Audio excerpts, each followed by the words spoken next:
The Very Greedy Bee by Steve Smallman.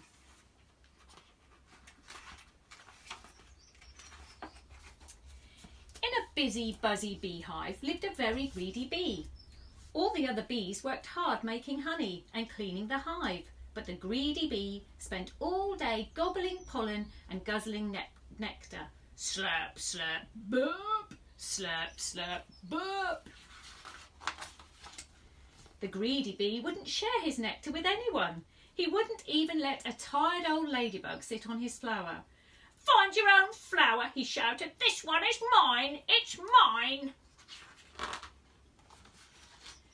And when one day the greedy bee found a meadow full of the biggest, juiciest flowers he had ever seen, he decided not to tell anyone. "Yummy," he buzzed. "Lots and lots of flowers, and they're all for me. Wow!" The greedy bee whizzed and bizzed from flower to flower, slurping and burping and growing fatter and fatter and fatter and fatter. At last his tummy was full, and he settled down on a big pink flower in the warm yellow sunshine and fell fast asleep. Zzz. When the greedy bee woke up, it was dark. He tried to fly, but his tummy was so roly-poly that, biff, bang, thump, he went down instead of up and crashed, biff, bang, thump, to the ground. "Oh, I'm scared," cried the greedy bee, "and I don't know how to get home." Then he saw two glowing eyes in the long grass. "Eek!" he cried. "A monster is coming to eat me." But it wasn't a monster. It was two friendly fireflies, their bottoms glowing in the dark. "What's wrong?" they asked.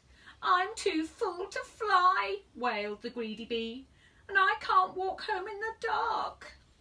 "Follow us," said the fireflies, and they all set off on the long, long journey home. Through forests of flowers and squishy mud, over the hills and under the stars trudged the greedy bee. He had never walked so far, and he was very tired. "Nearly there," called the fireflies. Then they heard the whoosh of the rushing water. Wonder what's going to happen next. "I'm almost home," cried the greedy bee excitedly. "It's the stream." And it was, but his hive was on the other side of it. "Oh no," said the greedy bee sadly, flopping down on the grass. "How will I ever get across?" "We'll help you," said a tiny ant with a big leaf. The ant and his friends flipped the big leaf into the water. "Jump on," they cried. Helped by the fireflies, the greedy bee and the ants made their way, splishing and splashing, to the other side of the stream. "Hooray, I'm home," cheered the greedy bee. "Where have you been?" asked the other bees. "I overslurped," said the greedy bee. "I would never have made it home if it wasn't for my new friends, and if they hadn't been so kind. Now I'm going to share my best honey with them. Would you like some too?" "Yes," said the other bees. "Let's have a party." Everyone enjoyed a midnight feast of yummy, runny honey, all except for one very sleepy, very happy, but not so greedy bee. And there they all are.